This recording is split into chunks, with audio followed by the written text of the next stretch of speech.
Sepasic Insurance is a full-service agency. We handle employee benefits. We look at creative ways to contain claims costs. We have a very, very active wellness program.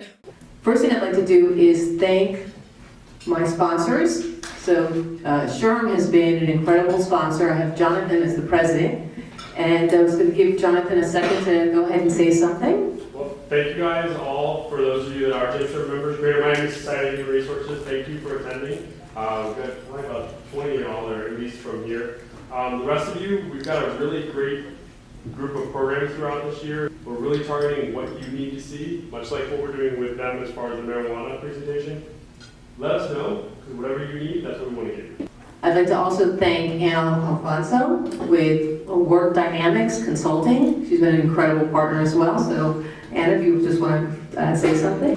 Thank you. Hi, I'm Anna Alfonso, CEO of Workforce Dynamics Consulting, a company here in the South Florida area.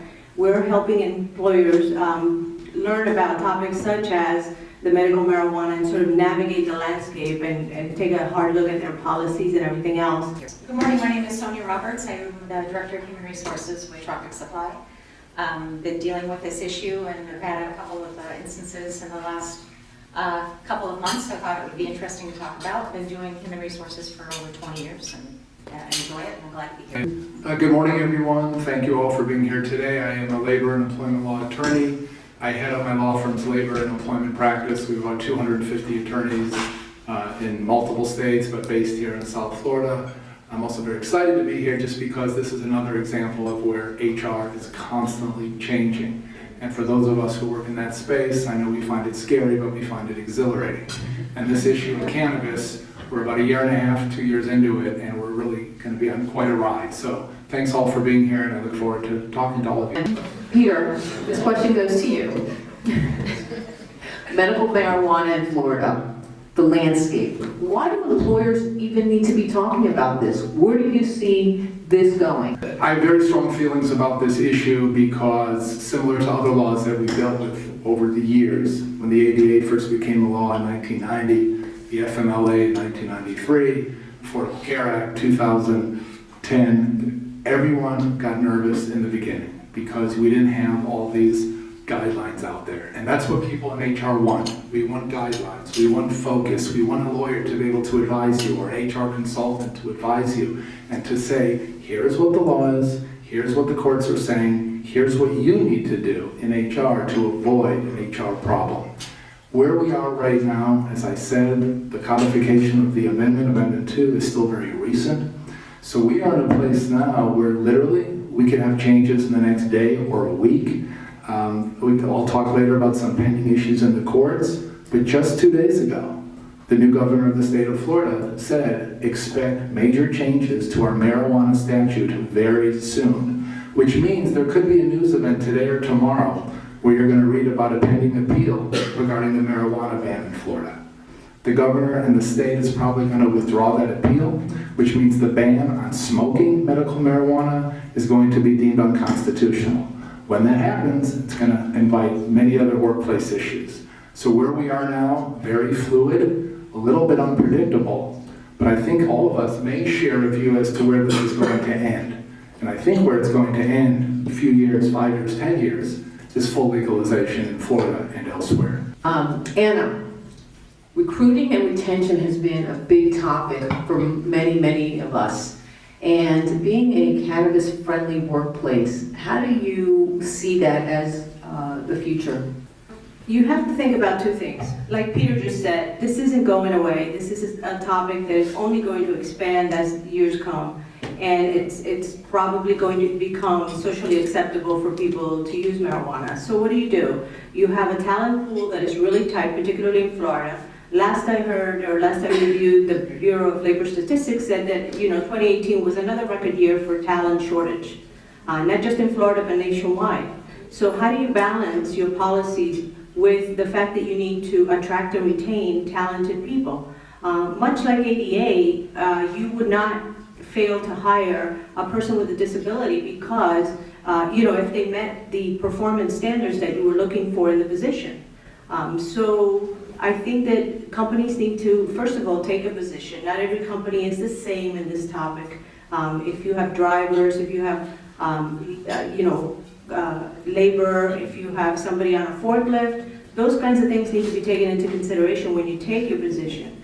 But for the most part, being a cannabis-friendly organization is only going to help as this law progresses, and also your need to hire the most qualified individuals. You've had some real-life experiences as to dealing with these type of situations. Can you share with us some of what you have found out and how you've been able to work through medical marijuana situations that you've dealt with? So we are a company, we sell air conditioning and refrigeration. We have a large DOT workforce. It's about 50-50 for us. So recently we did have an opportunity where I had hired an individual, and it's the first time, as you know, Peter, where they put that card right in front of you, and I was like, it's all began. And it changes everything, because you kind of have to decide where to go and what's the most appropriate thing. And I think, like most everybody in the room, I made my phone call to a Peter that we have, and where do you go? Because there is no black and white. And so we decided, as far as how Tropic looks at things, we are very black and white with our DOT. We have drivers, as you said, with forklifts and everything else. There isn't any misconstruing in that law. Now, we do have office staff, which this individual was, and when we talked to our attorney, it was, does this individual, you do fall under the ADA guidelines. Are we going to be not hiring this individual, and it could fall into that type of lawsuit now? So we did decide to bring her on board. I did do some follow-up policies that are just in her file to say that when she uses it, it's at home. If she has to use it, she's going to have to leave the premises so she's not inebriated when she's, in the office. So we've tried to kind of contain it a little bit more like that, but we've realized we have to be open to it, and I think each situation will be different until things come a little bit more clear. Did you revise your employee handbook? Is that something that you did, or is this just a one-off? This, for us, was just a one-off. I also called our TPR, our drug company, and asked them for their advice, which was very limited, in all honesty. They really didn't have a good direction for which way we should go. We really had to decide as a company, and I think for us it was the best. And in working with her, she opened up as to why she had this, and that was actually important for us as an employer to know. So I would tell you, if you can do that and you're comfortable legally with it, something about medically, she ended up having some seizure issues. And had I not known about that, and something happens at work. So it did open up, but yes, we left the policy as is to answer the question, and we'll see when the next situation comes up. So it brings an interesting question for Peter. We all understand HIPAA, and now when someone is putting their card in front of you and letting you know what that medical condition is, how does that impact us when it comes to HIPAA? With regard to HIPAA and any other privacy non-disclosure laws, you need to look at a medical marijuana card as you would look at any employee who approaches you with regard to what will be a disability type situation. And that is one of the biggest misconceptions with regard to the Florida statute 381.986, which governs cannabis or medical cannabis in Florida. And here's the misconception. An HR person called me yesterday morning, was presented with an employee issue who had a medical card. And I don't want to say she flipped out, she was very, very nervous. This was something she had never seen before. And what we had to talk about was, don't get so caught up in the fact that it's marijuana per se. Okay, do not make that mistake. What she told me was, Peter, I read the law says you can't sue under the statute, the law says drug-free workplace takes precedent, the law says we don't have to accommodate. That is the misconception that too many HR folks are making. They hear marijuana, they look at that Florida statute, which is very restrictive, and they make the mistake of complacency. And what we agreed to do with this one client going forward is whenever you're presented with a marijuana type issue, a marijuana card, focus not on the marijuana, but the condition that gave rise to the card. Because we already had a discussion about the ADA. Family Medical Leave Act kicks in. It's not so much about the marijuana law, it's going big picture, the underlying condition, and then focusing on how do we accommodate this employee like we would accommodate anybody else. Which brings in another great question for Sonia. How are you or your company looking at drug testing? So actually, that was something that, of course, we spoke about of, I think a lot of employers start to go, do we get rid of the drug program entirely? Do we stop becoming a drug-free workplace in the office, leave it as the DOT? And we did discuss that at length. However, with something that I felt true to is, one of the nation's biggest problems is opioids today. And it's a serious, serious problem. Many, many deaths, and I think if you got away, our feeling, if you got away from that drug testing, you could fall into a lot of problems in the workforce. So I think, as Peter said, everybody's so focused on the marijuana, but there's still so many other issues as far as being a drug-free workplace that I would say, don't get away from that. And I know today's workforce, we have only, 3% unemployment. The workforce who's applying, it's very, very difficult to get really, really strong candidates today, but we felt very strongly that there's so many other issues in the world that we still have to focus on. We're not going to let this piece of it kind of take all of that away. So you're continuing with drug testing, but maybe eliminating the marijuana piece? We are not. We were actually just talking about that, Peter and I know. We have it completely in full force. We're going to leave it as that right now. We'll see as the laws continue to change. But no, we stayed with the strict guidelines, and we just made the one accommodation, if you will, for the individual we have right now.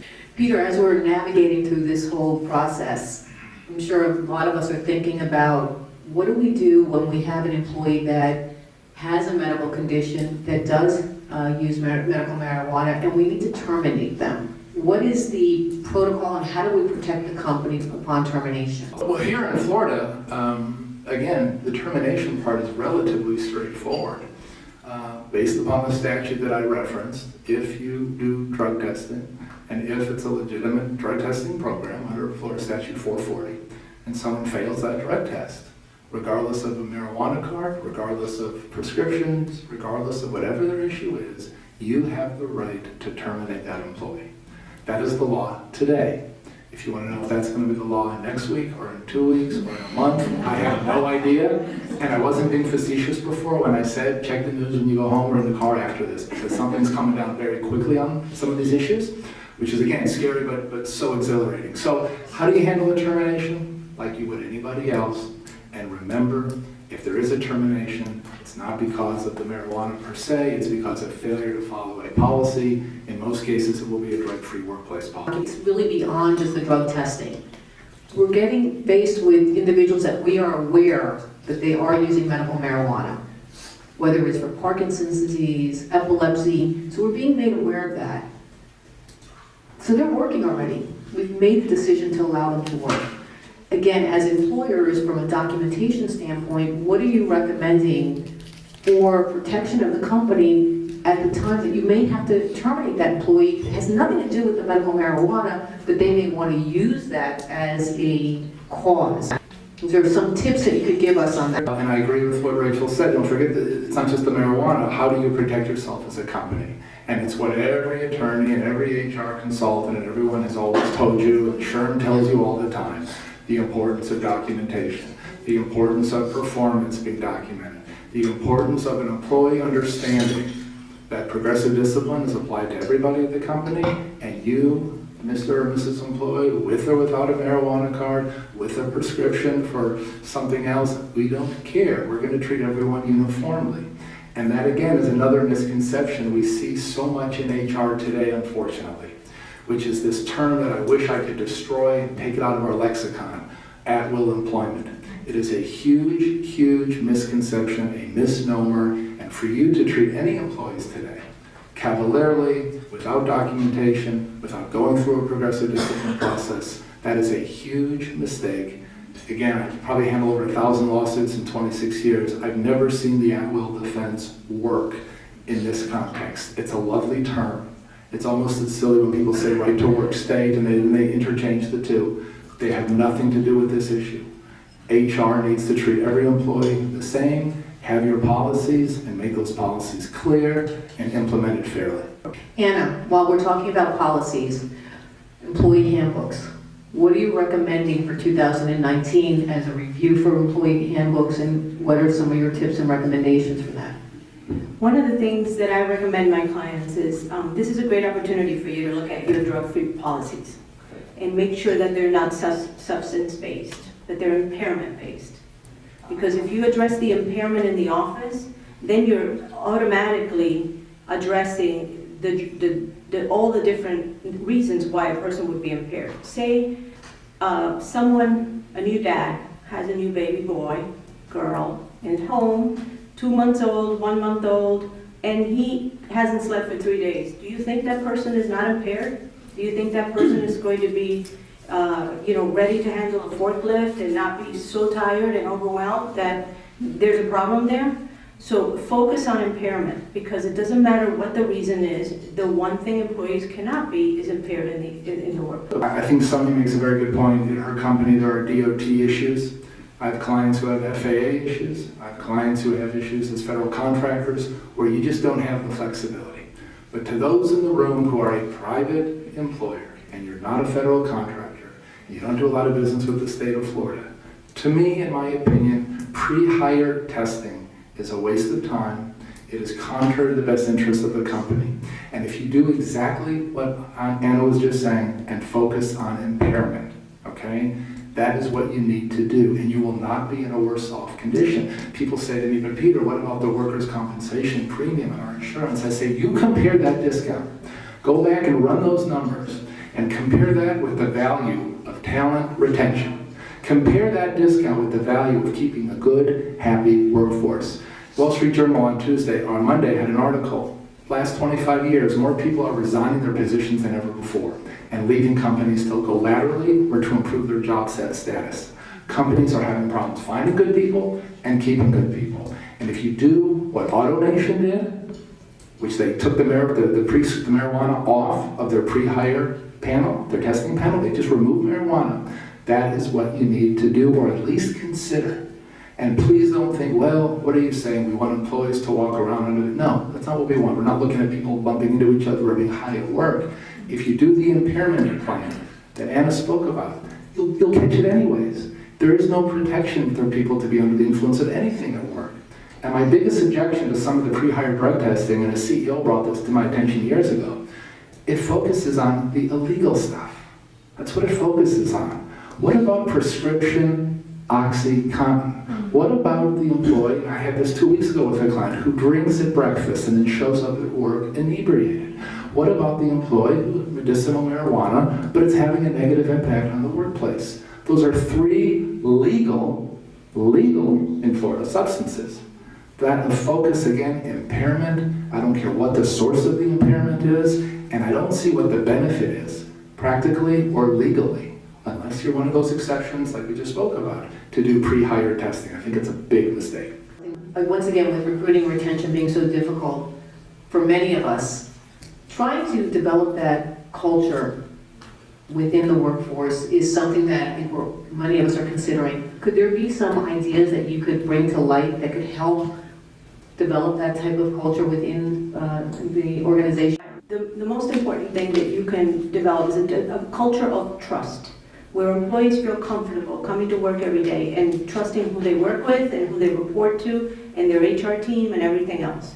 So based on creating a culture of trust, then address your policies accordingly. Use that as your guide when you're looking at your policies and revising your policies to create more of an engagement around the office and around the culture piece.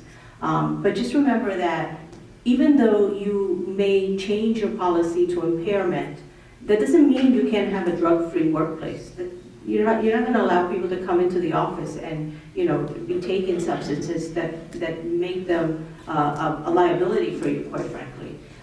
You can still hold on to your testing for cause.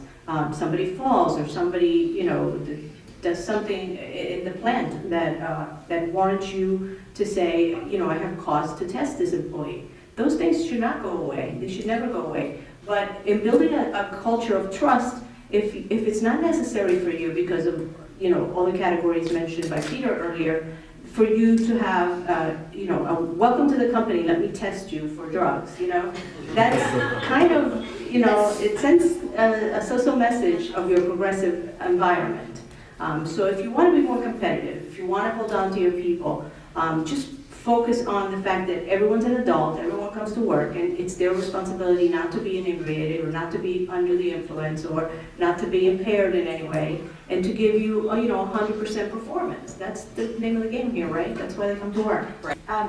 And part of the question when you had asked about training your supervisors, one thing that I would say that's really difficult for us, we have locations located all throughout the state of Florida. And so, as most of you probably that are HR individuals, it's really hard when you're not in that same location as where your employees are working and what's going on. And it's great to say, yes, I would love to have trust, or the employees have trust in you. I always say my job is to let the managers at those locations, sometimes I just give them a call once a week, once a month. What is it that I can do for you today? So that they know I am there for them, because I think one of the hardest pieces is when you have people that are pretty spread out and getting those calls of what's really going on. So right now we're in the middle of kind of doing our 2-year supervisor training. We have our drug testing company help with that, because a lot of people can say, hey, he looks like he's off today, and it can go in a really bad direction. I would at least venture, for a lot of you that may have the same issue I do, which people are spread out really far, train them on what they should be looking for and how to respond to an employee. And if they want to go get them tested, does somebody need to go with them? There are a lot of pieces to that if you do have a drug-free workplace. So get them trained. Peter, one of the questions I have is, particularly, we have a very big industry here called the automotive industry, and you have salespeople that are test driving cars with clients. How do we protect ourselves in that situation? I'm glad you brought that up, because let me just say two things briefly. Pre-hire drug testing, absent some requirement, is really what I have an issue with, and I think it's a big mistake. But to echo what Anna said, testing upon accident, reasonable suspicion, you want to do it, go for it. I think it can be very helpful if done right. With regard to Rachel's question, there are certain positions that the courts call safety-sensitive positions. We know what those are. And people in those categories, the law permits you to subject them to certain types of testing that you don't subject every classification to. I was speaking with a publisher of a national magazine recently in New York, and he told me, we're talking about drug testing. Everyone wants to talk about drug testing. And he said they do it for people who are in delivery, who are driving trucks, who are involved in shipment, who possess and pose a potential threat to the business and to the customers and to third parties, okay? But for the legal assistant or the executive secretary to the CEO, the notion of putting him or her through a pre-hired drug test when it's hard enough to get a good and talented person to fulfill that position with 3.9% unemployment, lots of luck. I don't think there's a legal basis or a practical basis for it. So again, I think that sort of example, a perfect opportunity, and many times a requirement to engage in drug testing, including pre-hire. But big picture, for most people in this room, I don't think that applies. Sonia, when you look at your company that you're working for, what are the elements that you're doing to protect yourself as an HR director and protect the company moving forward in this landscape? The biggest thing was the thing I just mentioned. So I'm going around to all the locations and we're talking about training, whether it be drug-free testing. Obviously it's a big topic, but maybe not a big topic to a lot of the managers. And our duty is to make sure that our employees work in a very safe environment. So free from either inebriation or, violence in the workplace, unfortunately a very big topic today, and, harassment. So we try to do a lot of training, a lot about ethics. That's really our big culture. We have what we call our tropic culture, and it's all about how we treat each other. And I think just repeating that on a monthly basis. We do webinars as far as where I can see the people. I want to talk to them face to face and let them know that they're important to me and what's going on and what should be important to the employees. If you're not repeating that information, I think, as HR people to your managers, to your executives, it kind of starts to get lost a little bit. So I kind of try to be in their face, if you will, a lot. And we're either the cheerleader or we're the policy person. We're one or the other. And that's our job. Yeah, I think that's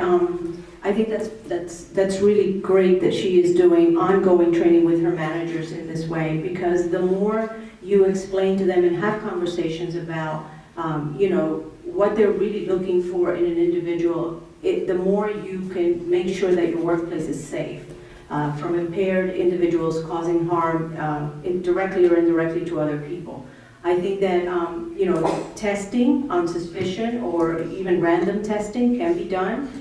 If you hold a position that is critical, like driving a car or driving a forklift or whatever the case may be. However, even as simple as your salespeople going out to meet clients, you have a right and an expectation as a business to expect that these people are not going to be impaired when they're talking to clients. They may not be driving the client, they may be just sitting in a restaurant, but they need to be able to transact business in a consistent manner. So the other thing I wanted to say is if you're a multi-state employer, remember that some states also legalize recreational marijuana. But the same expectation goes, and maybe this requires that you do some sensitivity training with your managers that are, in different locations, where some, it may be just medical marijuana in Florida, but then you may have an office in California or other states where it's legalized socially. You have to have some sensitivity training, and you have to have some real conversations with your managers about the expectation that an individual is going to show up to work, whether it's on premises or out visiting clients, and it's going to be unimpaired and ready to perform at 100%. Which brings a great question, because many employers do have not only employees in Florida, but they have all over the country. Peter, how are you seeing that impact our decisions here? It's a really fascinating area and a great question, Rachel, because intuitively, one would think, hey, wait a minute, I bet if we go into Colorado or into California, we're going to see the courts impose more workplace protections with regard to marijuana. And I would ask you on your free time, if you like to read this stuff on your free time, there's a wonderful case from the Colorado Supreme Court years ago, Coates with a C versus Dish Network. Everyone knows Dish Network. And that case came about because someone who was, I believe, a paraplegic, a customer sales rep at Dish Network, was terminated for failing a drug test. Perfect employee, a wonderful personnel file, promotions every year. The only thing on Mr. Coates' record was he failed the drug test in a state where recreational marijuana is legal. He files a lawsuit. Colorado Supreme Court rules in favor of Dish Network. Go read that decision, because what it says is, yes, it may be fully legal, but there is a legitimate drug-free program in place. It was a violation of the policy. And the court also cited federal law. It's still a Schedule I controlled substance, which is a whole other discussion. And so Mr. Coates lost that case when he was a perfect employee. The message, Colorado, California, Oregon, the case law is not yet that protective of employees' rights to marijuana in the workplace. It's surprising. Where you do see the protections is in those states, and you can read about Connecticut, Rhode Island, and Massachusetts. Those are the big three, where the state legislature put in the law workplace protections for individuals in need of marijuana. It's actually in the statute. Those workplace protections are not here in Florida. Those won't be here for a while. So that's the answer on multi-state. The difference is not as great as one would think. And I just want to follow up with what Peter's saying, that if you're not having conversations with your employees about, policy training, they may not know that. That gentleman that he talked about may not have known that although it was legal in the state to use recreational marijuana, that if he failed a drug test, he would be violating a company policy. So if you have good talent and you randomly test or whatever you do and they fail the drug test, what are you going to do? I mean, you have to take some disciplinary action. That's a violation of policy. You want to be consistent with everybody. So it is important that you educate your people about what it means to violate a company policy, aside from whether this substance is legal in the state for recreational or otherwise. Because you could lose a valuable employee simply because they didn't know. Can I follow up on one quick thing that Sonia said, which is very important? When Sonia spoke about her company culture, when companies call me and they say, here's what we want to do, can you modify our policy? Do we need a marijuana policy? What do you think about our handbook? What I always tell them when they ask about cannabis is I said, listen, go have your C-suite meeting, get all you guys in a room, all your women in a room, whoever's at the top, kick the lawyers out. That's the first thing to do. Get us out of the room. Sit there as a company. Is that possible? They said, truthfully though, kick the lawyers out of the room, sit there as a company and do what Sonia's company did so well. What is your culture? What is your corporate character? What do you as a company want to stand for? And there's no right answer. That's the beauty of all this. We have companies that don't drug test at all and they don't care. And there are even companies that people are smoking at work, they don't care. There are companies the other extreme who will fully enforce every single drug test, pre-hire, post-hire, suspicion, random, and they're all, and some people call it old school, some people call it productive. If they want it, go for it. There are other people in between. I mentioned AutoNation again. Remove marijuana from the pre-test panel, but enforce everything else. Your companies have that choice. And don't let an attorney tell you, well, you should have this approach or that approach. You make the decision as a corporation, call your lawyer up and say, come in now, here's what we want. I want you to draw it up and implement it properly. The corporation should make that decision, first and foremost. I think that's great, Peter, but I think for a lot of employers, it's scary to think that way because the fact that there are no guidelines. Right, and that's why I mentioned earlier the ADA and the FMLA and the Affordable Care Act. I'm involved in a big FMLA lawsuit now for a client. The law is going to be is about 27 years old already, and we still are waiting for guidance. And we all know, let's raise hands, who loves discussing intermittent leave versus lump sum 12 weeks leave? And who likes talking about FMLA retaliation versus FMLA interference? It's not easy, guys. We're 30 years in almost, okay? Again, former Governor Scott signed this law about cannabis in Florida June 23rd, 2017. Okay? It's a year and a half ago. In the broad scope, and HR folks don't like when lawyers say this, there are going to be some I don't knows, there's going to be some, well, these are your choices, but the law is so new, and Rachel's right, it is scary. It is scary. But in Florida at least, rest assured, your statute right now in place, as of today, Wednesday, is very, very pro-employer, okay? And the reason I keep talking about the statute is, again, what Governor DeSantis just said the other day, as I mentioned earlier, the statute itself is very much inconsistent with what Amendment 2 said when it was approved in November of 2016. The legislature drew up a statute that frankly has many components that are unconstitutional.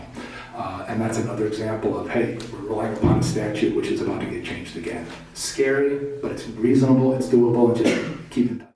So we're going to be opening up for questions. We have a great opportunity here to ask questions that may be impacting you as well. Hi. So to Anna's recurring topic of ongoing training.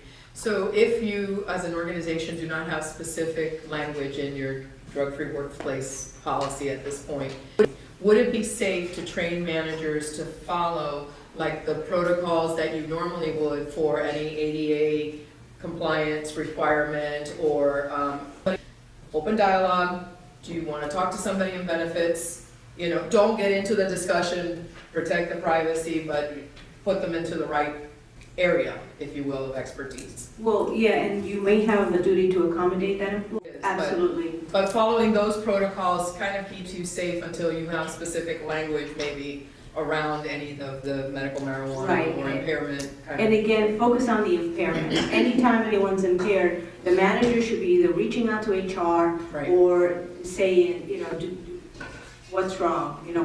Yeah, ask the see question, right, what do you need to talk to? Do you need to take time off? Do you need to go home? But it's the same situation you would say with someone with the flu, Yeah. But the thing is, you need to be having this. So your managers need to know that they need to come to HR. Right. That perhaps you may even need to call your counsel and depending on the situation and find out what's going on. But the most important thing is don't ignore it. Right. Yeah, continue to reinforce kind of the existing protocols, just remind them it applies broader than just certain things that you may already be seeing. And just to follow up on that briefly, it's a great question. There was a lawsuit in the Northeast about a year ago where the company terminated someone, medical marijuana card. And the reason the company lost the case, lost the termination case, not only was there a protective statute in that particular, I think this was in Rhode Island, but the court was upset that the HR folks did not go through the ADA's interactive process. Right. And the court chastised the HR folks and the employment lawyers and basically said to them, listen, you got so excited about this marijuana card, Yeah. about this marijuana issue, marijuana, everyone gets excited. The court said you failed to recognize the underlying condition that caused the marijuana card to be issued. And if it's epilepsy, if it's Lou Gehrig's disease, if it's Crohn's, if HIV/AIDS, it doesn't matter. That is the trigger to you as HR. Look, I'm not saying look past the marijuana, but understand the condition that resulted in it. And the interactive process, every ADA protection kicks in immediately. Exactly. Don't miss out. Area perspective. That's correct. And why the ADA and FEMLA are a little more difficult also, there's no huge state and federal debate about ADA and FMLA. Well, is the ADA enforced here? Is the FMLA enforced there? 50 states, District of Columbia, state, federal, local, it's everywhere. So that's why too many people, as I said, they get caught up on the small issue and then they blow the big issue. And that will get you in more legal trouble, not the marijuana, but the underlying legal issue. If someone is identifying themselves as eligible for a medical marijuana card, from an HR perspective, do we have to know why they're getting it? Is that something, and then how do we protect ourselves with HIPAA information? You absolutely do not have to know why. In fact, someone made the comment, one of you, about a lot of you have employees who have cards and you don't even know about it. Yeah. And that's fine. The only way it will come up again is in the context of the interactive process. Someone needs a reasonable accommodation. Many employees today who feel the statute in Florida is more protective than it really is. I've had this issue in my own company where someone came in and said, well, I have a medical marijuana card, I want you to know that. And they thought that somehow that gave them some legal, exactly, some ethical powers. And then you sit with them and you actually go through the statute and they go, that's what it said.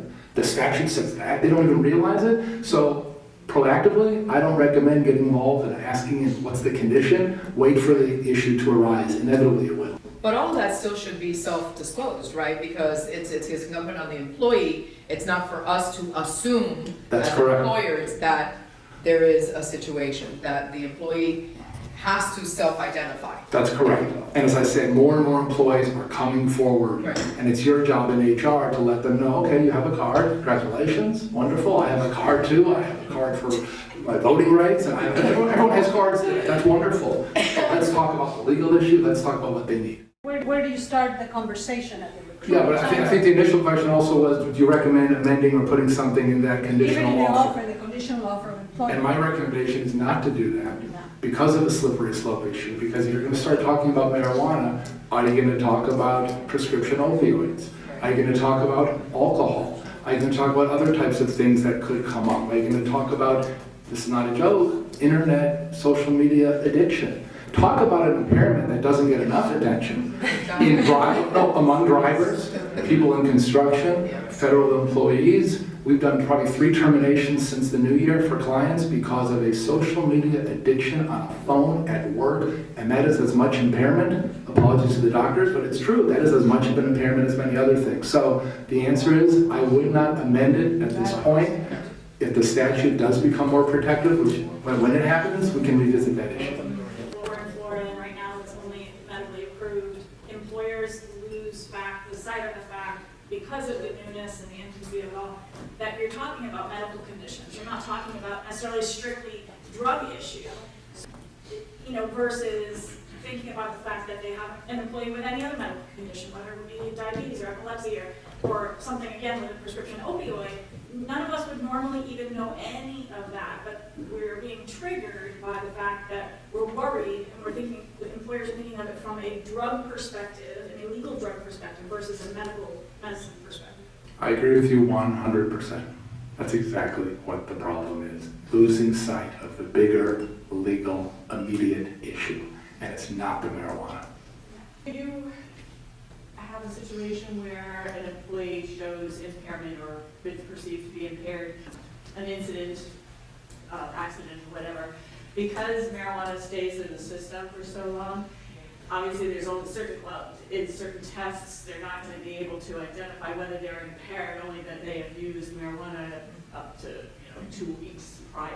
So what are your recommendations for changing the way that you do testing in those situations? So I've seen where now some companies are using an impairment test as opposed to a drug test. Some companies that are even like federal companies are using this every day for employees. Like people punch in, they come in and they take this little quick test to make sure they're not impaired. So there's a big wide range of ways. You just have to find what way works best for your company and perhaps implement a new system. This is a great opportunity for people to look at their policies and look at maybe some things are outdated and maybe we need to implement new procedures that are more effective to measure today? A little bit with, when I hear the testing of, are they impaired?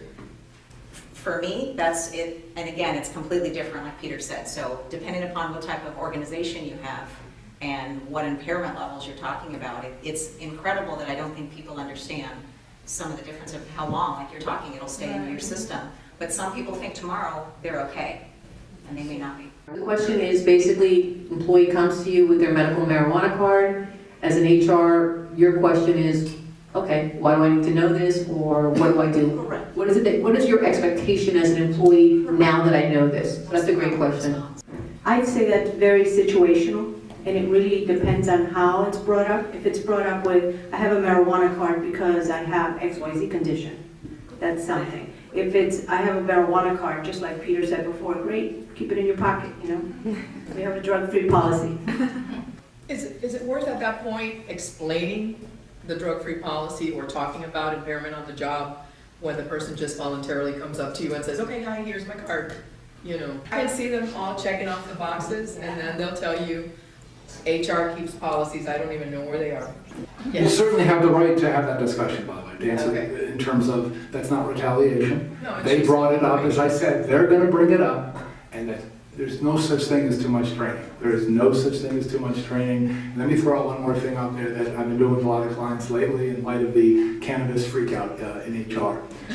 Think about, again, and it's become very important today, we used to poo-poo them, some companies don't do it anymore, but many courts are giving credit to companies when these things end up in court if you have a good, strong EAP, an employee assistance program. And what is a better time right now with everything in the news and the article in the paper last week in the Sun Sentinel about CBD and pizza, and how a pizza place in Fort Lauderdale is doubling the revenue because there's CBD in the pizza, and then they're serving pizza to work at a Pizza Friday at work. Is that an HR issue? This stuff is getting so intense. Think about your EAP, and that will give you benefit not only to your employees, but it is a self-serving benefit as well for the company. So go to your CEO, go to your president, go to your board and say, listen, this may be a good time to think about an EAP. If we don't have one, let's think about bringing some people. If we do have one, maybe we can improve it. Because people who work in, who implement and involve in EAPs have told me that the marijuana issue has increased traffic, increased issues. And for the company simply to take you from point A to point B, hand you off to the third party, fulfill your ADA interactive obligations, let the professionals deal with it. It's a perfect time. So what if you do have an employee that comes and presents the card and says, I have a medical condition, but I don't want to tell you what it is, and I know you have a responsibility to accommodate me for whatever. Let's say they take the ADA approach, and they say, what are my options? How can you accommodate me? And they leave it open-ended like that. How does the HR director then respond? So if someone's gonna come to me and present a card, personally, and I don't know if Peter's gonna kick and scream at me if I should, I would at least try to nicely, you're gonna need to know some more information if you're gonna need an accommodation. Now, I'm not gonna ask you for your medical records, but I would certainly dive into the conversation, and I'd wanna invest in that employee a little bit and let them know that I care about them and I'd like to help them, but I can't help you until you open up with me a little bit. And anytime an employee needs an accommodation, they need to open that dialogue with you. You can't just say, I need an accommodation. Well, I need to know more about what you need to see if I can accommodate you. And are you required to make that accommodation? Well, the answer is we don't know yet until we have enough facts to determine what is reasonable. And Sonia is 100% correct. I agree wholeheartedly. We do the same thing in my company. It's not a guessing game. There's no ESP here. If you need an accommodation, it is incumbent upon the employee to give you enough facts so when you go through his or her job description, you can figure out, here's what we can do for you, here's what we can't do for you. These guessing games where you have very hesitant employees, you can't make them tell you. But if they're that hesitant, it loosens up a lot of your legal obligations. This is a great opportunity for you to review your job descriptions and make sure you've got everything checked off, the requirements of the position, whether they need to lift or whether they need to operate a forklift and all sorts of things, to make sure that that job description is ready then to be sent off to their medical professional or whoever, and they can certify, yep, he can do that job. Several times you've mentioned impairment testing versus substance or drug testing. So is that something an outside agency does, or is that something that HR staff and managers are trained to do? And what I generally tell companies is that has to be done on the inside. That has to be part of your training. That's why when I speak with supervisors and do my HR trainings, I always say, you are the most important people in the room. It's not me, it's not the CEO, it's all of you, the eyes and ears of the company. You guys have to work together. You guys have to be prepared to look for certain things. You certainly can bring in outside consultants, you can bring in medical professionals to address in terms of things to keep your eyes open for, in terms of monitoring impairment. But the impairment evaluation, quote unquote, needs, I recommend internally through good supervisors, through good HR people. So with the drug-free workplace, so they do say that you get a 5% discount for testing for, the 5 main classifications. Now, if companies are choosing to exclude marijuana but still follow the same protocols, pre-hire reasonable suspicion, can they still save that 5% off their workers' comp insurance?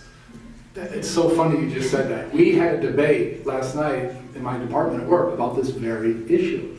Because when AutoNation and other companies started taking marijuana off the screening, they changed things around. The question is, so under 440, the drug-free statute, can you still get the discount? People don't like when lawyers say this, but it's an issue that has not been fully resolved. And the reason is, the drug-free Florida statute says within the text that the company can choose which drugs it wishes to cover in the screening. The problem with that, though, is can you imagine being an insurance company and then you find out that you're a great client, this employer went ahead, they looked at all Schedule I narcotics, and they knocked out cannabis, they knocked out heroin, they knocked out peyote, and then they said, well, we drug test, but we basically destroyed the purpose of the law. So to answer your question, if I had to predict if that were ever challenged, there would not be, the discount would be in jeopardy because it's contrary to the purpose of the drug-free statute. I'm Ada with Department. From a benefits perspective, last year, June 2018, there was a new medication approved by the FDA. It's called Epidiolex, which is a cannabinoid derivative and put into a format that can be taken and is actually being approved by insurance carriers. So you may run into that situation where, and I just had it literally this month with a client, where now there's medications that are going to be payable through your benefits, or something else to maybe be aware of or educate yourself on, and that you may get those kind of requests or situations that you may have to help your employees with as well.